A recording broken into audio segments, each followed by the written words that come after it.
Welcome back, everybody. Torment, Tides of Numenera, Part 3. Let's do this. We're going to continue from where we left off and figure out if we can get to the cult of the Changing One in this part. We haven't been like a serious fight yet, other than with the Sorrow. And we're still with, what is it, Al? Yeah, with Al. Or is like I think it's Algrin, but I'm going to just call him Al, because it's a lot easy. Oh, okay, yes. There we go, my dude, and, good old Al over there, with the white silver hair. Okay, we're going to try interacting with a couple of... Oh, I'm going where? There's a shallow depression in the surface here. Like many others scattered around the construct, unlike the others, energy still pulses from this one at random intervals. A slight yet implacable sense of unease emanates with each wave of energy. There's a loose lens at the center of the depression. You who think you could redirect the psychic effects somewhere more useful, but it'll be tricky to get them in between the energy pulses. Without any antagonists to aim it toward, the device doesn't serve any obvious purpose. Oh, so that was another way like out of combat. Okay. It's interesting. Okay, so up the stairs. I do want to check down here first. There's a bunch of random stuff. Although this cube hovers in the air, you feel the ground shudder and its vibrations. So basically, oh yes, there's the lapping, whatever those are. Fine. Yes, I will take all that. Shin is money. At least we found out. This doesn't look great. What? No. I want to interact. Okay, maybe not. No interact. Okay. Psych, never mind.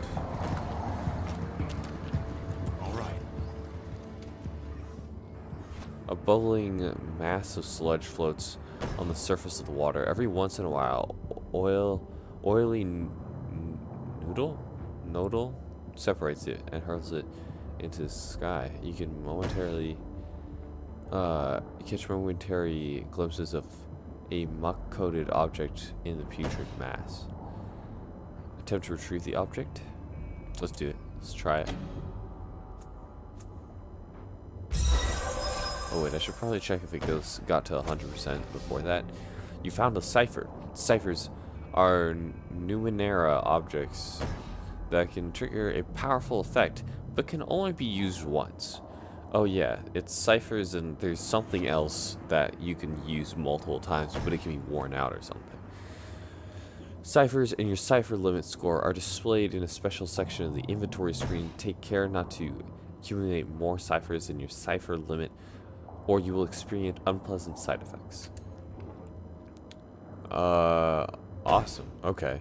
Next time sunlight strikes the object's streaked surface, you're ready. Oh, duh. You snatch it from the oily mass and clean it the best you can.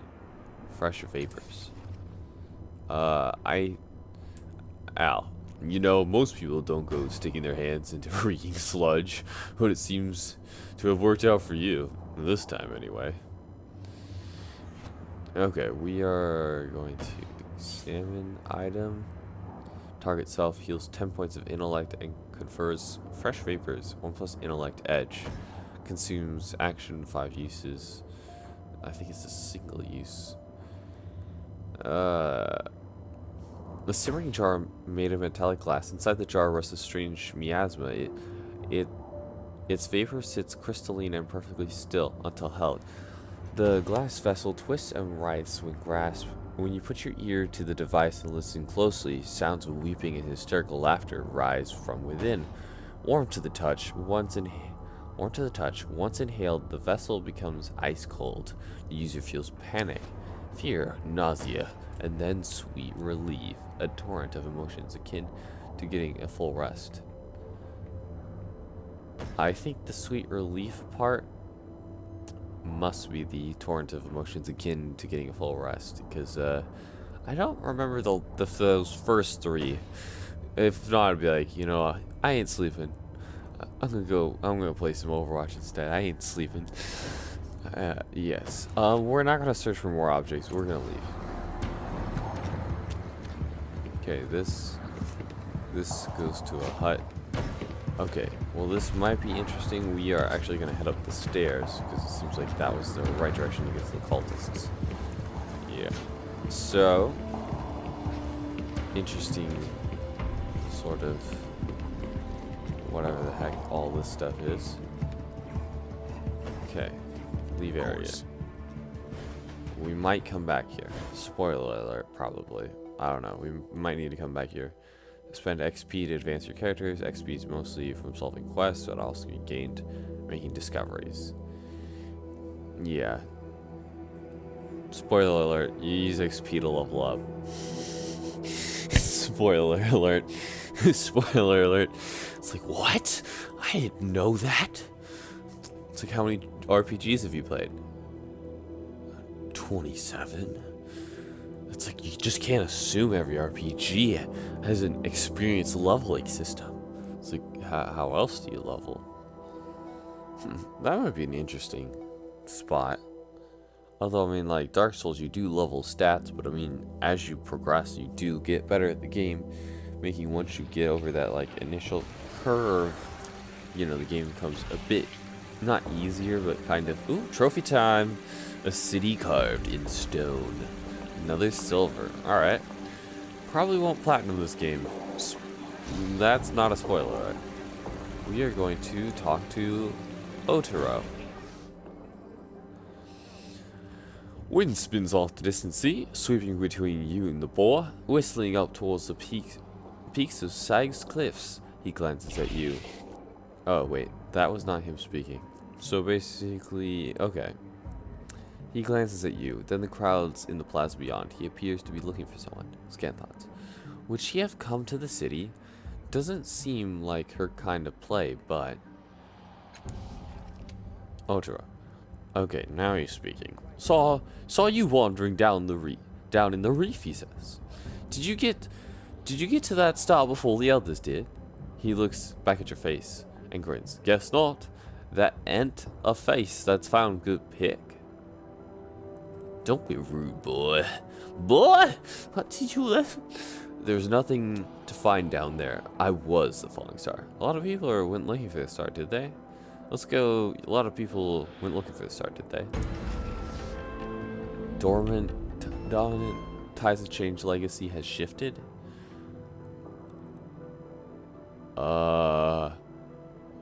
What? I'm raising my hand right now. What? What's going on? Ultra. Nah, not too many. Gotta be a carker to go down to the reef. That place is haunted. Blue tide raised by a tiny amount. Alright, our game's probably doomed, but maybe not. Probably not. I think we'll be alright. We gotta counteract the blue tide. Maybe the blue tide is good. Otaro. But despite his hard words, his eyes settle on yours, studying, deciding. His mouth settles into an irritated line. Look, he says, running a hand over his stubbled scalp. You hide it well, but I can tell you're new here. I ain't trying to offend you, but I don't like leaving new folk to Cygus on their own. You got a question about the city, or Circus Minor in particular? I'll answer them, for your charge. Wow, what a bro. He'll answer my questions free of charge. Sweet. Otaro, of course, it looks like you already have a guide, he says, straight-faced. Al. Although you might be better listening to someone with taste, or anyone else who doesn't think living in the underbelly is a good idea. Algren. A little extra advice never hurt anyone, Algren says placidly, and not everyone likes sleeping under the stars. Otaro. All fresh air, the boy replies, grinning. All self-respect. Algren rolls his eyes, but subsides, smiling. Anyway, Otro says, what do you want to know? Do you live here? No, I'm pretty sure. I'm looking for the call to the changed god. Where's the Order of Truth? We're in Circus Minor now. What can you tell me about this city? Can I find a place to sleep? Alright, we're gonna go. What can you tell me about this city? Depends on what you want to know, he says. I spend most of my time in Circus Minor, and there's other districts too. Government Square, Cliff's Edge, the Underbelly, and the Carnivacary? He scratches his chin. There's also the Reef of Fallen Worlds, but you've already been down there. What? Okay. Reef of Fallen Worlds. Let's go. Only carcass, slavers, bullies, and diggers desperate for a scrounge go there, he coughs. And he, of course. He stares past you down the winding steps. Besides, folks think it's haunted by ghosts from previous worlds. I've seen enough down there to agree with him. But you don't need me telling you what it's like. You're lucky you didn't get robbed on your way back, or worse. He eyes you expectantly. Should I just tell him someone named Koro tried to rob us on the way up? I bluffed my way past him. I passed some corpses on the way up. We paid our respects, of course. Like, that's not a good option. Be like, oh. I mean, it's like, yeah, it's like we weren't robbed. You could just say that. Because then you would be telling the truth. Like, I don't feel good about, like, lying about we saw some corpses. Like, also, that's kind of weird. It's like, yeah, we saw some corpses. Like, oh, we weren't. Oh, it's like, oh, well, thank goodness we weren't robbed. It's like, boom, told the truth, didn't tell him about Koro. But, oh boy, the dominant tides have changed. Otro, heh, that's not easy. Otro rubs Agnes' neck sheepishly. I got a good kick-in from him for trying the same thing once. Silver tide raised by a tiny amount. Ooh. Okay. Excuse me, I'm getting yawn. Okay. So there's different, like, something affecting the world. I wonder if it's like that Telltale kind of thing. It's just like tons of just random meters. It's like, well, this meter got up to here. I'd like to... Yes, can you tell me about the Underbelly? That seems like an interesting part of town. Otto, imagine an underground place full of city sends everywhere they don't like. Cannibal cultists, mutants, carkers and thugs. Now, add a stink like burning metal and cooking meat. That's the Underbelly. Algren. Or Al. It ain't that bad, kid. It is a good side. Bruh. Seriously? Otto, yeah? Otto says, grinning. If you ever find it, go ahead, let me know. Let's find out about, Carnivacary. That's the port of Cygus. This is Otto speaking. He says, any ship that can fly lands there, makes the trades and takes off for foreign lands. He turns his scornful eye toward the distant flags on the high crag.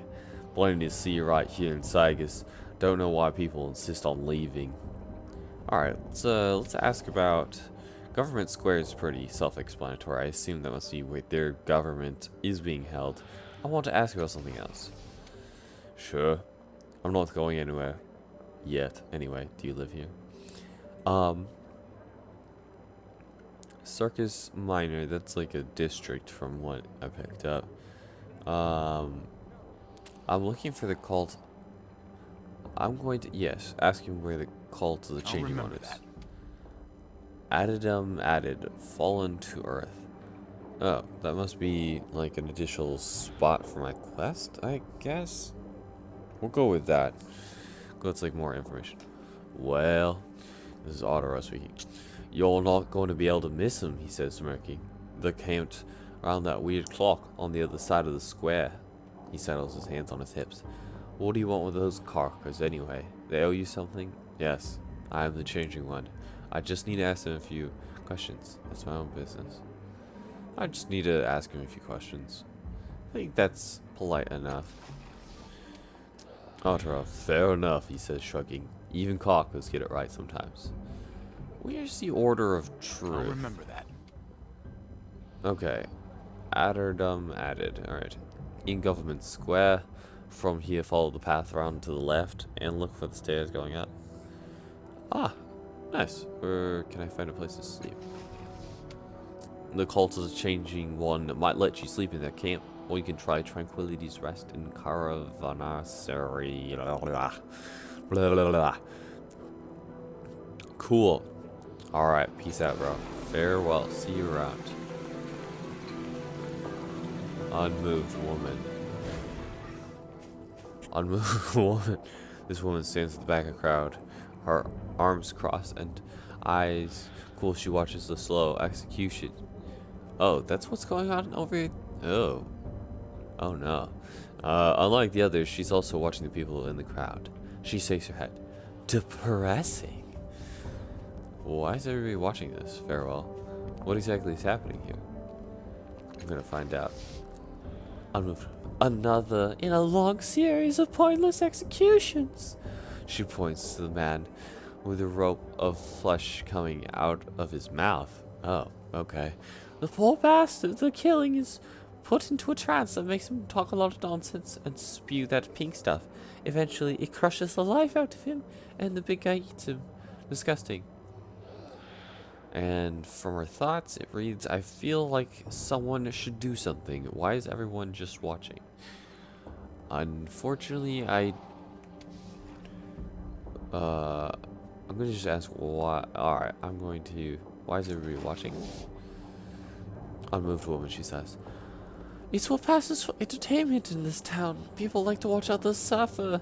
Take their minds off their own suffering, I guess.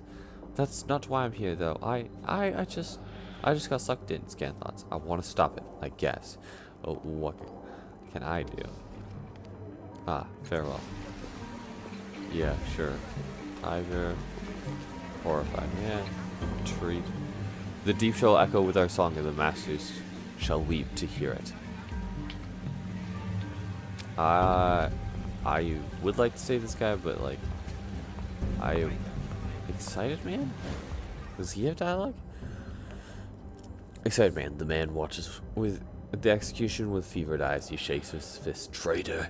Traitor to the city! As you approach him, he gives you a savage grin. Nothing better than seeing a traitor die, eh? What's happening here? Justice! The Sagas Cliff's way. He drinks his thumb at the dais. We make traitors and murderers, spill the guts and strangle them with them. We also force them to speak their nightmares to scare the criminals into going straight, he laughs. And if that doesn't do it, then knowing that the devourer of wrongs is going to eat your body after you die will makes me just sick thinking about it. Scan thoughts. He deserves it for betraying the greatest city in the world.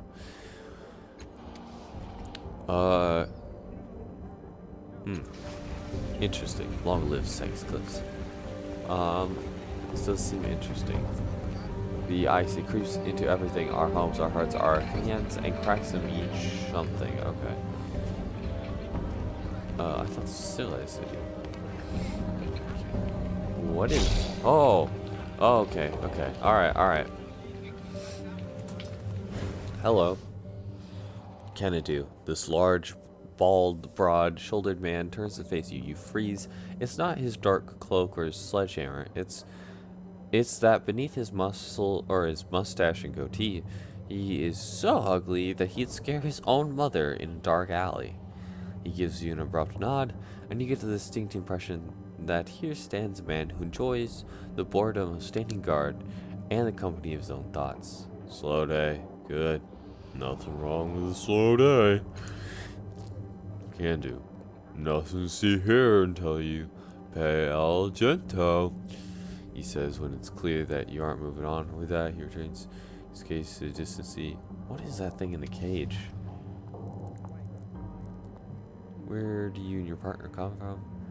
Where is El Gento anyway? What is that thing in the cage? Nixlamurion. Nychthemeron. A Nithermon. Nithermon? Elginto will tell you about it, if that's what you want. Huh. Where is this person, anyway? He jerks his chin at the man in the pointy hat nearby. Oh, okay. I'm going to... Farewell. Nods. Hello. Elginto. In front of you is a weary traveler whose grim prestige is mostly obscured by a pointy hat.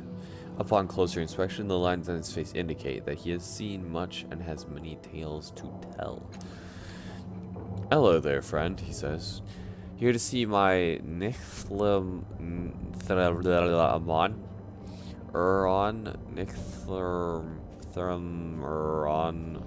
my friend in the cage over there? Or you just looking to spend a word or two? I have some questions about your particular Nithermon or whatever. He's far from mine, friend, Elginto says with a raspy chuckle, as you'll soon likely see if I get too close to his cage. He tips his hat at you. Go on, ask your questions. What is one of these particular creatures, anyway? A biomechanical union of a stubborn curiosity and frothing malice, he says. Who made them? No one can say, but they cannot be trusted or befriended. Cross their paths or thwart their incomprehensible whims, and they'll kill you if they can. You call the creature he, is it male? That seems like a random question, but Elginto says, could be he female or genderless, or many-gendered. Who can say? I have our friend imprisoned, and I feel better about the fact if I don't call him it. How did you capture it? What do you plan on doing with it? How did you capture it? Elginto, I suppose you could blame luck, he says. A little early to call it good or bad, though. His eyes seek the skies, he begins the story. I was working on, well, call it a trap. Lay down the trap. But no, in a valley through some nameless ruin. Candy was off hunting for dinner, and I was working in a daze. Always do. When I'm concentrating, a smile flits across his face. Near sunset, the trap was still in pieces, and I heard Candu roaring my name. I turned just in time to see our guest bearing down on me. The creature's volley of molten energy cracked off the personal barrier I'd left active while building the trap, but I knew it couldn't hold. Then Candu leapt off the valley edge onto the particular creature's back, bashing it with his hammer. It shrieked, and then night fell, and the creature went still. Elginto shrugs. I worked with a touch frantically, I admit, to finish the trap. It hadn't been designed for our guest, but as you can see, he just says the creature. It worked. It certainly did. Scan thoughts. Luckily it did. Gives me a lot of confidence for our trip back to Lahoric. Lahuric? How do you get the creature into the city? A fair question, he says, casting a lazy glance back at the cage, but a long answer, and not as interesting as I'd like. So let's just say the trap is more collapsible than it appears. Seems legit. Oh, how did you capture that creature again? No, I'm kidding. What do you plan on doing with it once you're done? We're likely to release it and run as if every kind of demon in the world is after us. We're not trappers, see? We're explorers. And we're only in this to save up some coin for a journey across a long patch of ground. He rubs the back of his neck. Not that our motives make much difference to our guest. He'll want to boil our skins once we let him go. And I can't say I blame him. Scan thoughts. We should do it at night. But even then I expect he'll try to kill us. Farewell. Take care, friend.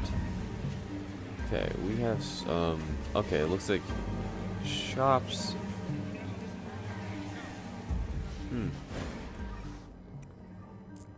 Arms purchase. The sign over the stall says the arming room. Buy, sell, and trade. Under the awning, a skinny man with stooped shoulders, stooped shoulders and a concave chest is cleaning a filth-caked weapon of some kind. He salutes you with a greasy hand.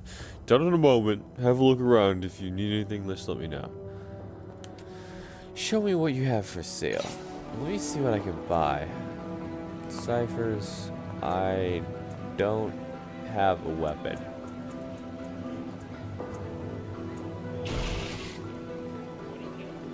I don't know if I'm supposed to get a weapon. A mace. I don't know if I can use any of this stuff. Artifact.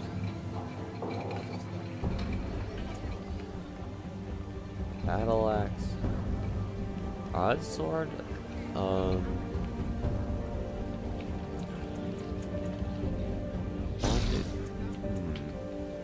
Interesting. Alright, well we're gonna hold off. Oh, okay. He's got a weapon though. I might as well grab a weapon of some kind. What weapon does he use? You use a mace. Okay.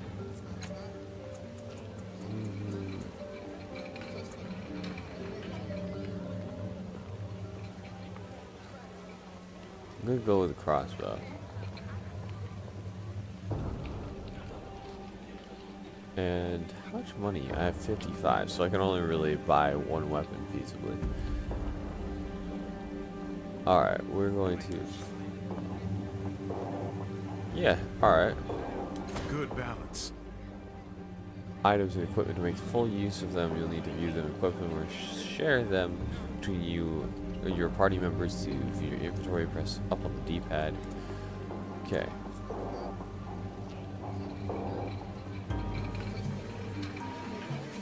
Seer. No, not today. Not today. Alright, we're gonna make our way. I want to at least find the changing cult. There is a lot of text. I wonder if every random bozo probably has something to say.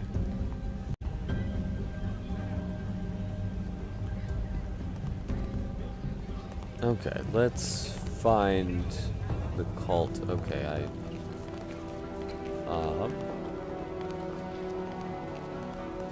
is this?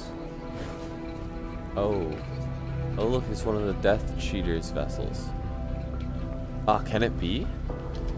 Oh, what fortune, what joy! Car's Museum wanting each you vessel and Mimmoran too.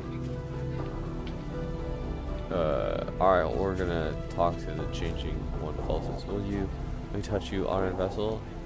Go for it. I mean, okay, maybe not. I study your sire's lives. Since I was a youth, all my wisdom I owe to them. I see. So these guys don't have a lot to say. Reformer? She still lies trapped beneath these stones, her spirit trapped inside her bones? Oh, interesting. Alright. I'm looking for...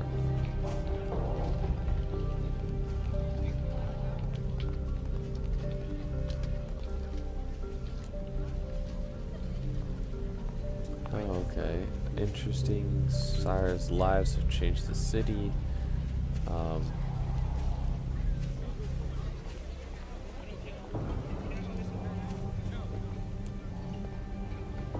You have knowledge of all of your brethren cast off, that is all but you.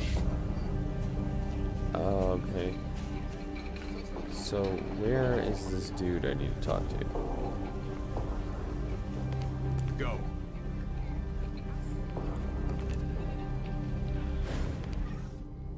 The structure is embedded in the ground and is clearly not by the same people who built the circus minor. It looks like the device extends deeper into the ground below the road. Weathered ruins are spread across the surface. Leave the device alone. Yes.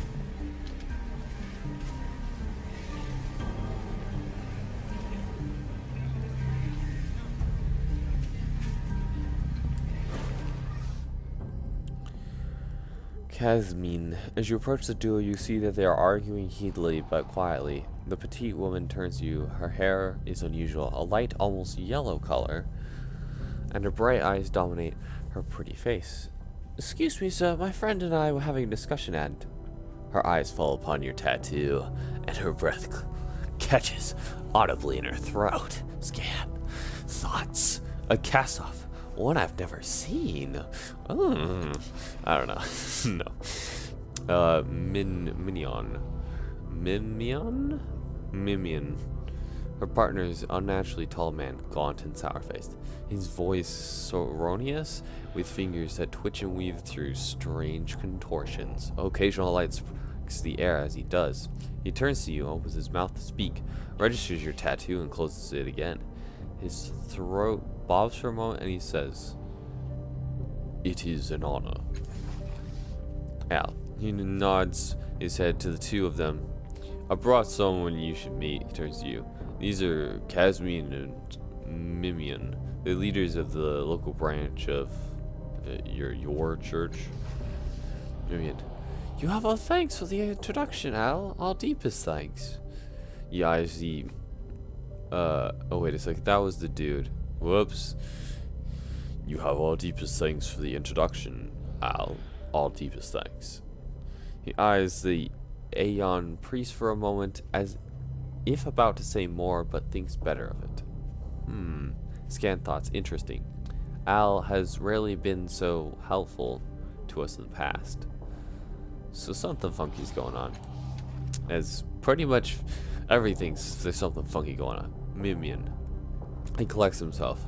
"If I might impose on your time for the moment, will you tell me about your tattoo? How did you shape it? Do you know why it differs from the others?" Scan thoughts. "I'm having trouble placing him. Could be I need more time to question him." "I don't know much about my tattoo. What does it mean to you? Others? You mean the other cast-offs? What do you mean, shape it?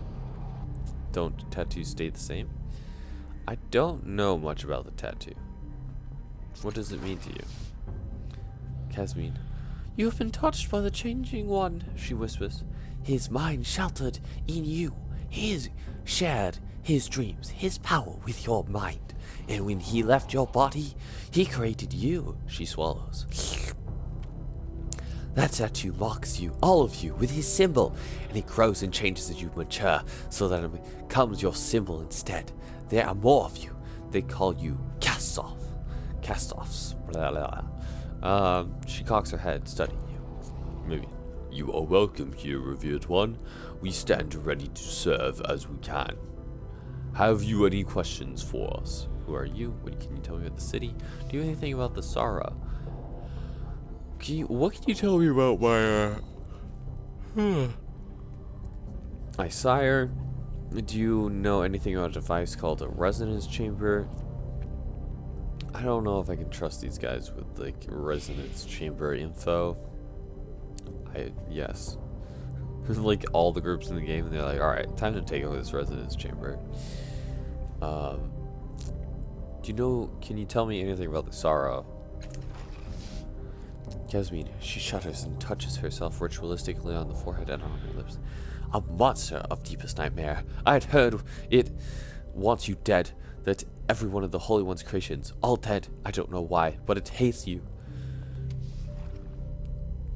Can you tell me anything else about it? Mimian. He nods somberly, raising a finger to his forehead. "Only that it is remorseless, pitiless, and it wants nothing more than destruction of you and all those who, like you, were created by your sire." Oh, so it's just like this unfeeling creature. Can you tell me what can you tell me about, my sire? Casmine. "You mean the most accomplished inventor of our time, the hero of the Sagas Cliffs, the man who dodged death itself, the Time Weaver, the man who destroyed the Tabith." "Oh, we have much to say," she catches herself, "but perhaps we should wait for another time."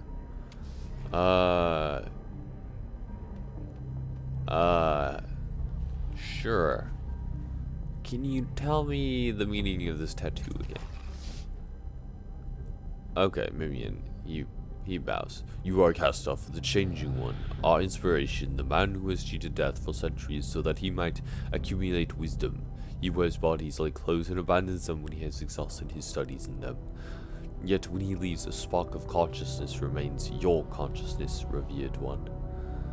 Who are you? Who are you guys? I mean... Mimian, he considers your words before answering a thoughtful pause. I am Mimian. I am one of the leaders of the cult of the Changing One on Second Cliffs, and my primary duty is as chief archivist. Archivist? Blah. Anyway, my colleague is Kazmin. She is responsible for the day-to-day administration of our encampment. Cool. We're gonna ask about the residence chamber. Mimian. Rumor and conjecture, nothing more. Idle speculation from those who wish to pretend to knowledge of your sire's motivations. Pass along as fact. He leans out to touch you. Have you seen it? Do you know where it is? What it does? I need to know how to repair it? I don't know. I don't know anything about it, really. So you might. Mimi, he smiles slightly and spreads his hand in apology. Not as much as I should like. But we have ways to find answers. His eyes trail your face, and it seems as he is on the verge of understanding something. It is said by those loyal to your sire that the chamber is the solution to the sorrow, the creature that hunts you all. Scan thoughts. I'm certain now. We haven't met this one yet. Kesmine. We don't know how, though. She bows her head slightly. We take this as an article of faith. The resonance chamber will save you. Mimian. He looks sharply at you now, all distraction gone. I do not recognize you, he says. You do not match any descriptions we have recorded. Kesmine, she snaps her fingers. She has finally figured out a mystery. Or as if she has finally figured out a mystery. Wait. Let me remember your face, she studies you carefully.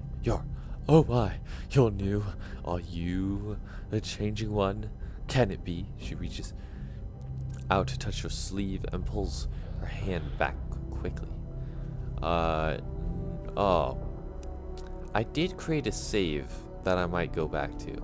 I gotta convince these guys I'm the Changing One. Yes, this is my cult. But, no. I am not the Changing One. Clearly, I'm a vessel. Because... No, I don't think so. Clearly, I'm a vessel.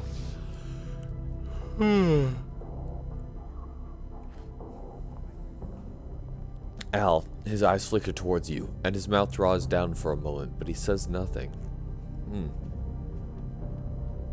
Maybe I am. Maybe... I thought he was something, or maybe that was his thoughts, or something, that he's the Changing One. Oh, he probably thought that I was the Changing One?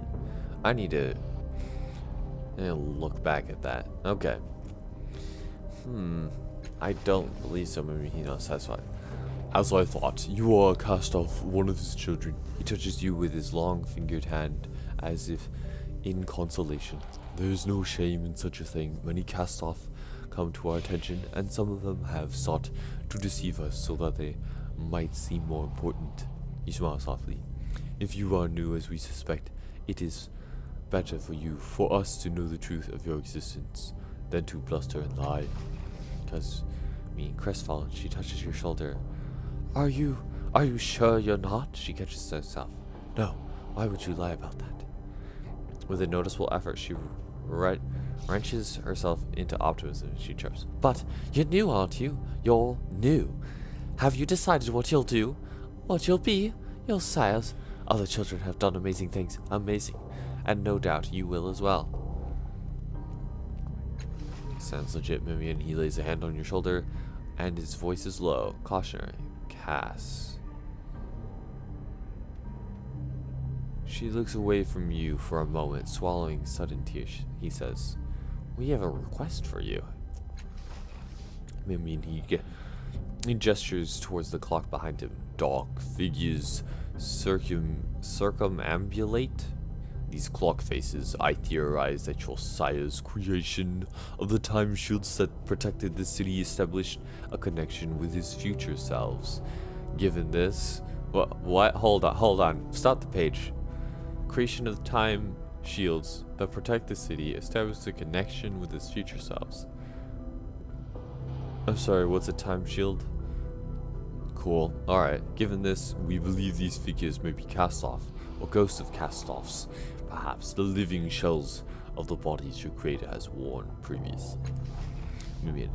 His fingers shrug eloquently for him. The clock is unmoored in time. You see, we do not have knowledge sufficient to investigate, but you might. You have a connection with he who created the clock. You should be able to align it with the present time and uncover who these figures are. A gentle, rare smile appears. If you cannot, at least you will increase our store of knowledge. Kasmin. She smiles bravely, looking between Minion and you, and says, "And then we can answer the questions you must have, right, Mim? Do you have any idea how to fix the clock? Like, for reals. Like, dude, we have tried. I have appealed to the order of truth. I have spoken with the eminent seekers of knowledge. We have sent for wisdom from as far as the steadfast, a great achievement, you must agree. None have given us an answer. We believe your sire created the device, or had it hand in it. Perhaps dismay dances across his fingers. Kasmin, his hungry-eyed compatriot steps in. Perhaps you can find an answer where the others have failed, and then we can help you. She turns away. You will have our boundless gratitude, revered one. I'll remember that. To fix the clock or not? This could be really bad. Alright, we're gonna save here real quick. Okay, we're gonna try this out. We're gonna interact with this. Alright. Once my character can figure out. Okay, this complex machine towers over you. Its purpose is unclear, but the three circular faces set into the ground remind you of clocks. Something is wrong with the machine, however. It's partially transparent, shimmering in the air when you look directly at it. The clock faces seem to show several different times at once. Humanoid silhouettes ripple beneath the central clock face. One places his hand against the face as though it were a glass wall. They seem to be watching you. We're going to examine the machine. The towering mechanism wavers in the air, similar to Calistage. Wait, is that? Oh, wait a second. To her. What's her face? Callie. Yeah. Calistage. Callie. We'll just call her Callie. It appears to be in several states at once, as though all of the machine states were the exact location. You can't touch it either. Your hand passes right through the structure. As you pull your hand away, a memory strikes you as powerfully as someone took a club to your chest. You were working at the clock. It is no longer transparent, but perfectly solid. There's a noise behind you. So, they've come, the three traitors. They think to surprise you, but the powers of the clock, you have foreseen this moment. Oh, but through the powers of the clock, you have foreseen this moment. There's the faintest sound of metal sliding against leather. You slap a hand on the central clock face, activating the clock's arcane powers. You're not sure what it will do to them, but it's better than what they'll do to you. There's a flash. Arcs of energy stretch out from the clock, over your shoulders to your would-be attackers. You don't see what happens to them, but they quickly disappear along with their screams. As the last shreds of memory fade, a swirl of energy passes through your body. Cold barbs prick every muscle. Suddenly, tidal forces arc from the clock to three ancient devices in the cultist's encampment. The clock recognizes something inside you, maybe vice versa. Either way, you have inadvertently activated the nearby devices. Oh, good. 1,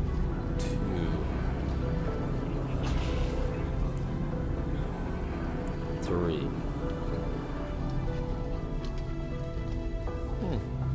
Alright, we're gonna find out what's up with these devices, what's going on with this like funky cult, and what's up with this clock on the next part, sometime later on Torment, Tides of Numenera. So, till next time, have a good one, and yeah.